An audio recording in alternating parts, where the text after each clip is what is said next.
As I mentioned in the previous session, that there were three main aspects to the study. One was to study about financing, which came before building the houses. The second was implementing the projects, building the houses.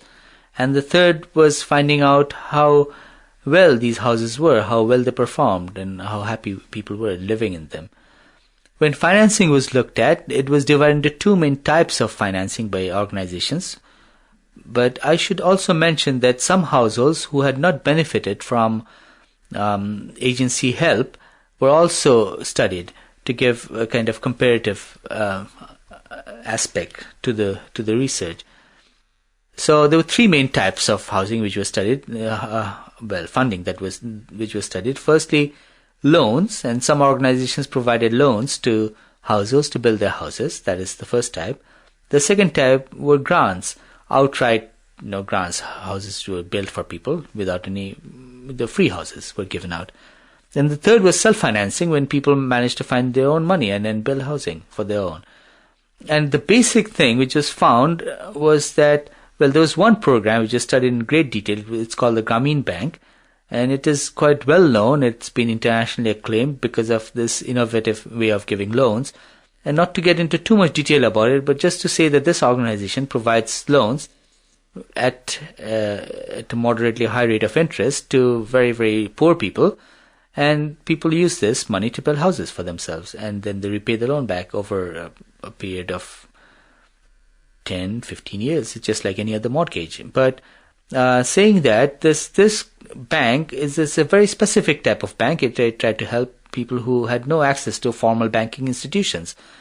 And so it has been very, very widely acclaimed, and they have won awards and so on. But now, when this study actually looked at some of the projects, it was found that many of these loans weren't going to very, very poor people, partly because they couldn't pay the money back. And one particular case was studied where it was seen that this household took a loan and they were doing fine, and suddenly they were struck by problems.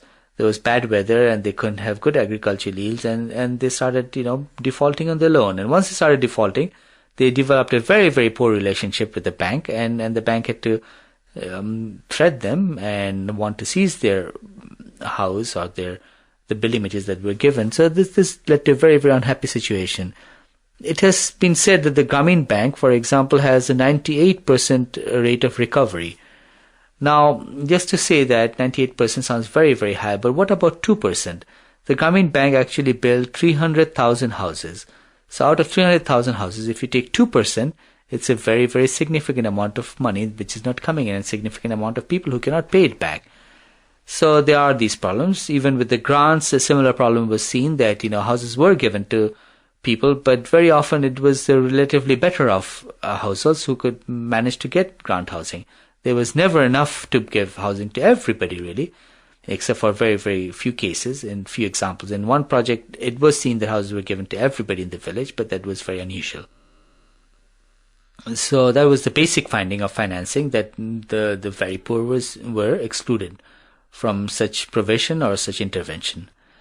Secondly, there was the second aspect which was studied was implementation and the different types of ways of building housing.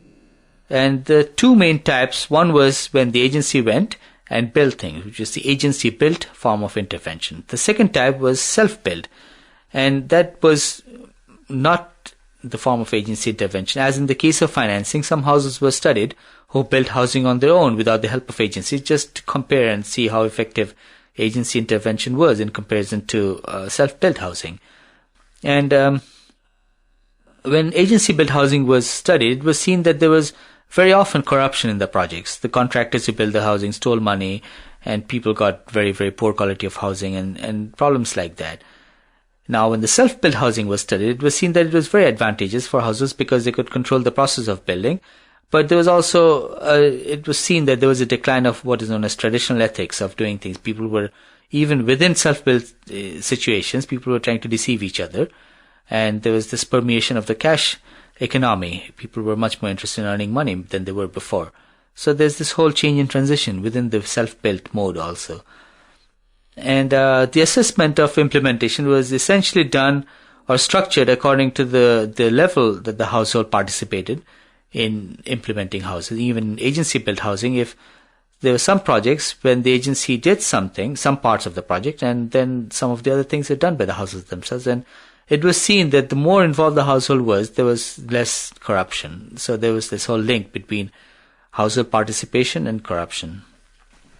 And the third aspect, which was about housing design, is again to refer to what I said before, is to see how well these houses or the settlements perform. When settlements were looked at, there were two types of settlements were looked at, again dividing it up into agency